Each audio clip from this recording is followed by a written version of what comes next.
Hi friends, कैसे हो? तो एक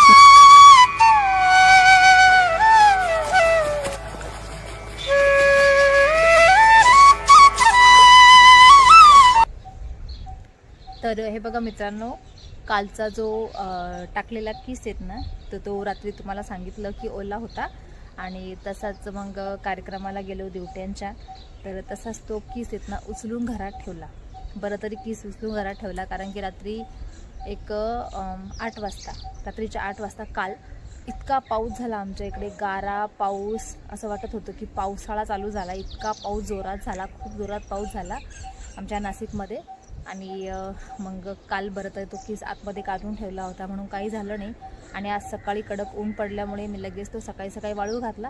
आणि आत्ता बघा, आज पण थोडंसं म्हणजे पावसाचं वातावरण तयार होत आहे, थोडंसं गारवा पसरला आहे. तर म्हटलं आत्ता पटकन किस काढून घेऊयात, नाहीतर परत मग धावपळ होईल. आणि काल येत ना अचानकच पाऊस आला, म्हणजे तिकडे दिवट्यांमध्ये नाही जेवण वगैरे झालं. आणि हो, आमचं बायकांचं जेवण बाकी होतं, तर लगेच तितक्यातच पाऊस आला, खूप पाऊस आला. मग काय मोबाईलची टॉर्च लावून जेवण करावं लागलं. तर चला मग आता हा किस काढून घेते, परत पाऊस येईल नाही का.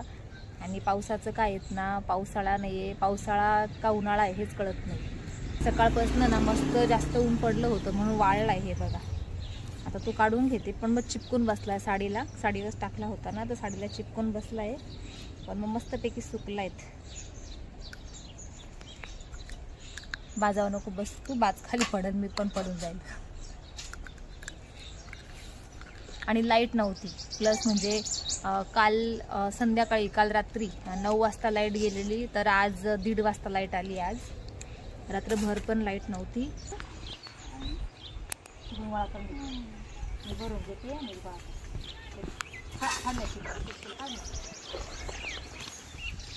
तर हे बघा मित्रांनो, मस्त असा किस झाला आहे. हा किस आहे ना एक 10 किलो बटाट्याचा असेल.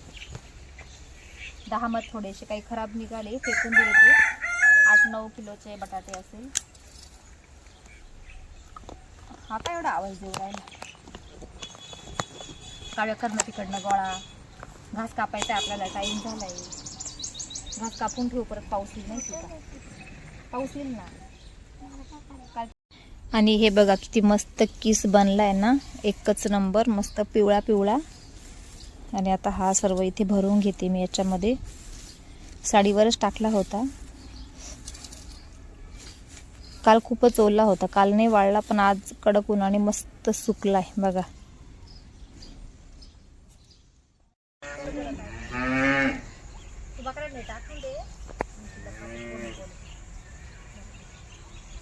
आणि आता झाली 4 वाजेच्या नंतर गायींची सुरुवात. तर मग इकडे घास कापून घेत आहेत मी. बकऱ्यांसाठी घास कापीत आहेत, कारण की सुरुवातीला काय आहेत ना, पहिले घास कापती, बकऱ्यांना टाकून देते, कारण त्यांचा खूपच आवाज चालू असतो नाही का. तर मग त्यांच्यासाठी पहिले करते, आणि नंतर मग आता ज्या गायी आहेत ना, तर गायींना पण चारा कट करून घेऊन कुटी करून त्यांना खायला टाकायचं आहे.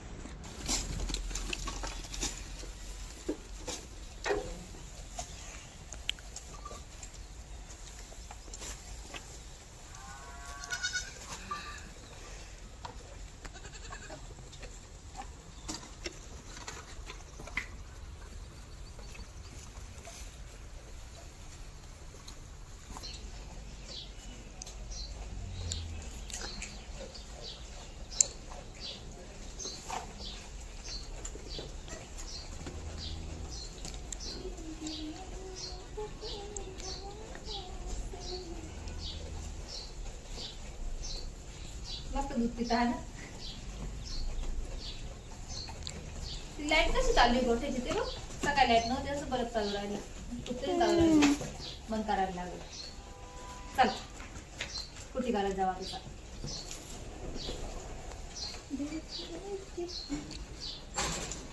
चल ना दार बघ.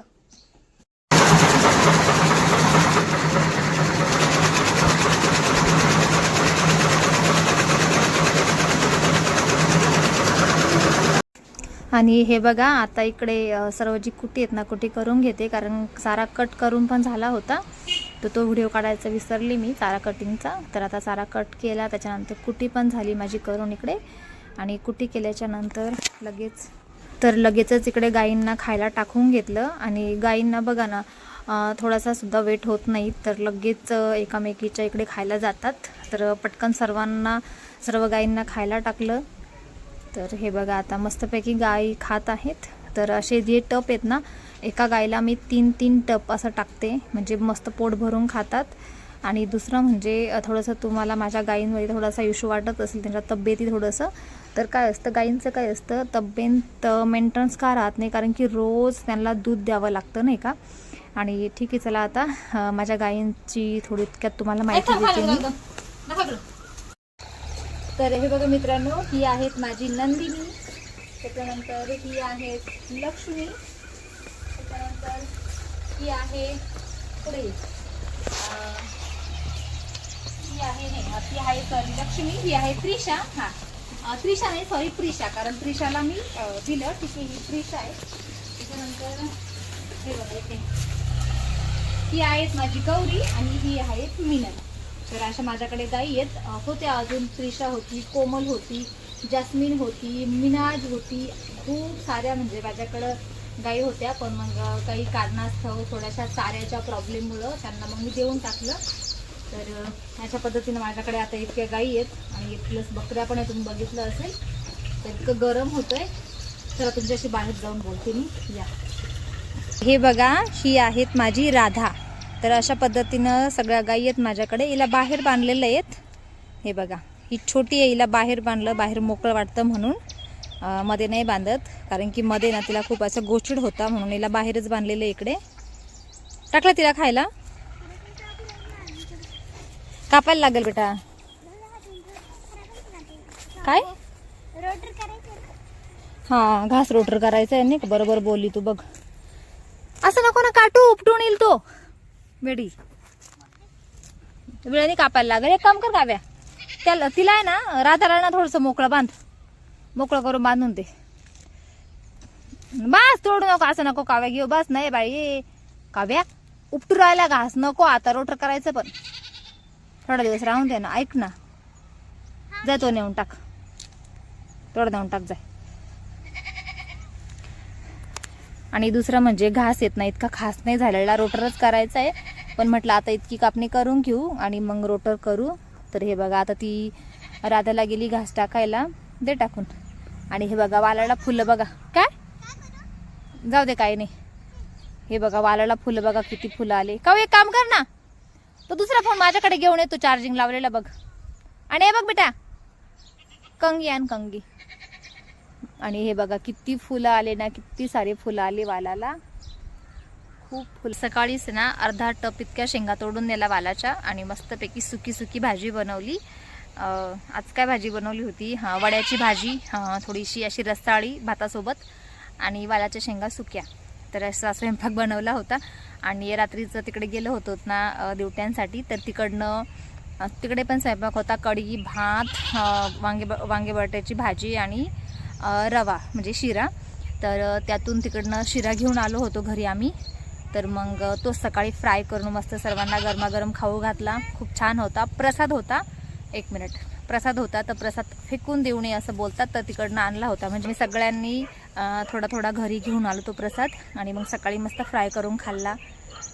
तर मित्रांनो, आत्ताच तुम्ही बघितलं मी सर्व म्हणजे तयारी केली. जो केस होता तो केस घरात काढून नेला. परत थोडीशी दुपारीच व्हिडिओची सुरुवात केली. आणि दुसरं म्हणजे आता बघितलं असेल गाईंची कुट्टी केली किंवा गाईंना चारा पण टाकला. आता बकऱ्यांना पण चारा टाकला. तर आवरून मी इकडे बसली आहेत आणि म्हटलं चला थोडंसं तुमच्याशी बोलावं, कारण की काय आहेत ना म्हणजे मला कुठे ना कुठे वाटतं असं बोललं पण जातं माझ्याबद्दल. तर म्हणजे लोक बोलतात, लोक म्हणजे माझे जे व्हिडिओ बघतात आजूबाजूचे, हो जी माझी यूट्यूब फॅमिली आहेत, म्हणजे मला ओळखत म्हणजे माझे व्हिडिओ बघून ओळखते, पण मला असं रिअल ओळखत नाही. ते माझ्याबद्दल तर काही वाईट बोलू शकत नाही. पण जे माझे आजूबाजूचे माझे जे नातेवाईक आहे ते माझ्या तोंडावर नाही, पण माझ्या मागे माझ्याबद्दल असं वाईट साईट बोललं जातं नाही का. कारण की काय बोललं जातं, उदाहरण मला समजतं ते लोकांना असं वाटतं की हिला समजत नाही, पण ते मला कळतं की काय बोललं जातं. ते असं बोलतात की मी बकरी पालन करते, गाई पालन करते, तर असं काही करायला नको, किंवा हा बकरी पालन खूपच खालच्या स्तराचा बिझनेस आहे. थांबा 1 मिनिट, आपण कंटिन्यू करूयात. पण त्यापूर्वी तुम्हाला दाखवते. हे बघा चिंच, हे बघा मस्तपैकी. याला काय बोलायचं आपण लहानपणी, तुम्हाला आठवत असेल, याला बोलायचो इलायती चिंच. मस्तपैकी इलायती चिंच आणली आहेत माझ्या मुलांनी. तर इतकी गोड चिंच आहे ना, आमच्या घराच्या समोर आहे. तुम्ही माझे जुने व्हिडिओ पण जाऊन बघा, की गोड चिंच आहे ना. तुम्ही माझे जुने व्हिडिओ जाऊन पण बघा, तिथे पण मी चिंचा पाडताना किंवा चिंचा खाताना व्हिडिओ काढलेले. आणि ही चिंच आहे ना इतकी गोड आहे, खूप गोड लागते. कारण की असं बोललं जातं की विहिरीच्या कडेला ज्या पण चिंचा असतात, जे पण चिंचेचं झाड उगवलेलं असतं ना, तर ते खूप गोड असतं. तर ही चिंच खूप गोड आहेत. हे बघा, त्याने आत्ता इतक्यातच पाडल्या आणि आणून दिल्या. म्हटलं तुम्हाला दाखवूयात आणि नंतर तुमच्याशी बोलते मी. खूपच छान आहे, मस्त आहे. म्हणजे काय आहेत ना, आपण दुसऱ्या चिंचा खाल्ल्या ना त्या तुरट असतात, तुरट लागतात, खाऊ वाटत नाही. तशी ही चिंच अजिबात नाही, मस्त गोड लागते, खूप छान आहे. तर ठीक आहे, तुमच्याशी पहिले मी बोलून घेते आणि मग नंतर चिंचा खाते, ठीक आहे. तर कुठं होतो आपण? हां, मी बकरी पालन व्यवसाय करते किंवा गाई पालन करते.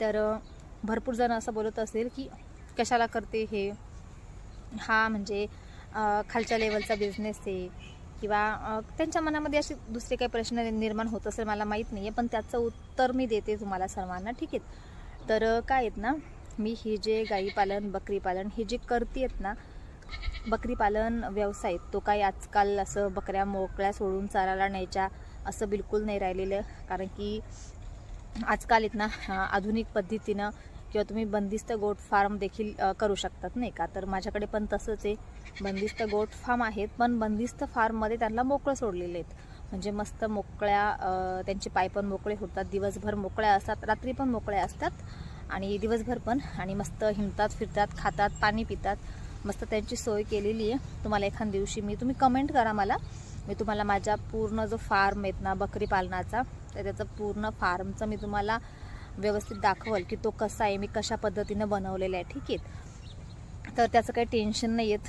तर तुम्ही बघितलं असेल व्हिडिओमध्ये, माझ्याकडे घास आहे, मका पण घेऊन येते मी, किंवा मग राशनचे गहू वगैरे असतात, आणि हे गिन्नी गवत आहेत. तर सर्व बकऱ्या अगदी व्यवस्थित आणि मस्त खातात. तर माझ्याबद्दल जे लोक बोलतात ना, तर मला लोक काय बोलतात माझ्या पाठीमागे, म्हणजे हे ऐकून याच्याबद्दल मला काहीच फरक पडत नाहीत. कोण काय बोलतो, कोण काय विचार करतं, माझ्याबद्दल मला काहीच फरक पडत नाहीत. कारण की मला माहिती आहे, माझ्या मनाला माहिती आहे, मी पण जे काम करते ते व्यवस्थित करते आणि कामच करते, ठीक आहे. दुसरं काही ते माझ्या कष्टाने करते, कष्ट करते.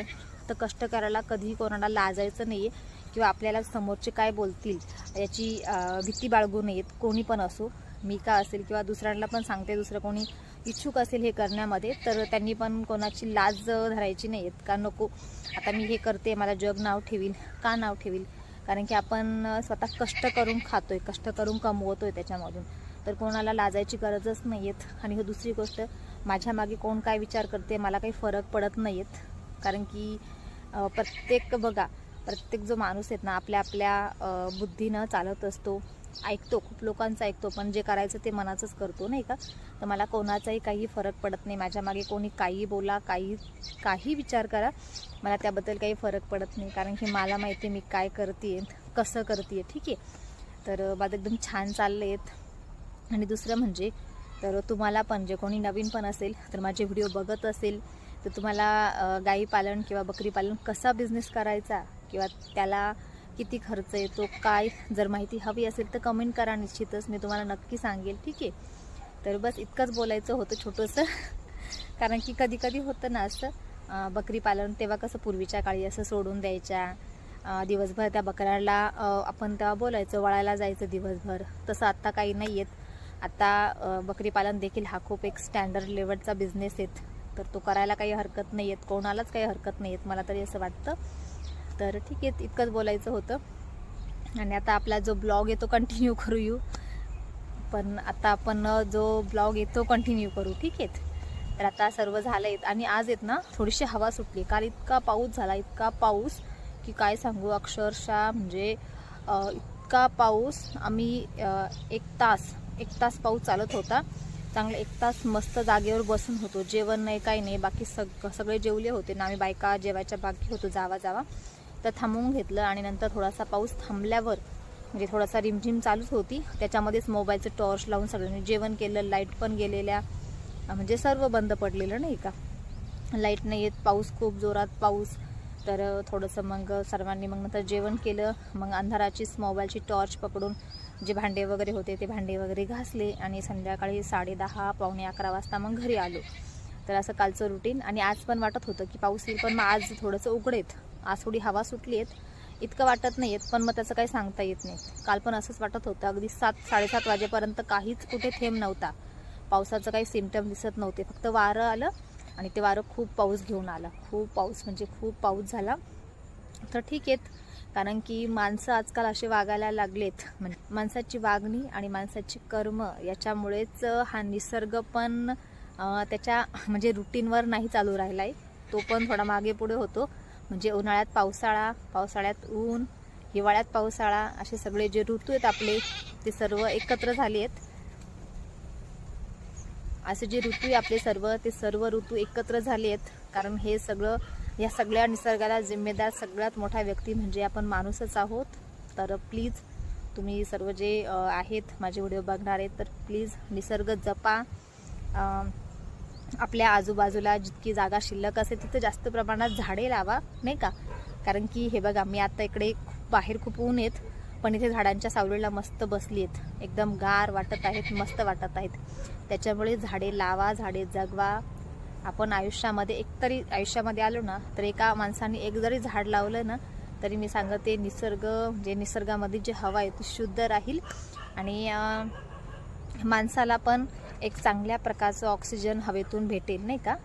तर करा, प्रयत्न करा, जास्तीत जास्त प्रमाणात झाडे लावायचा, निसर्ग जपवायचा. आणि दुसरं म्हणजे या पशूंच्या सानिध्यामध्ये राहायचा.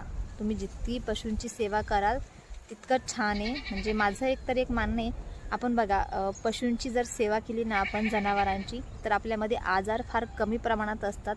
कारण की हे जे मोठ्या मोठ्या मेडिकलमधले आपण मोठे 2-2, 3-3 हजाराचे जे बॉटल औषधं आणतो आजारी झाल्यावर, ते औषधं ह्या पशूंच्याच शेणापासून, गोमूत्रापासून बनले जातात.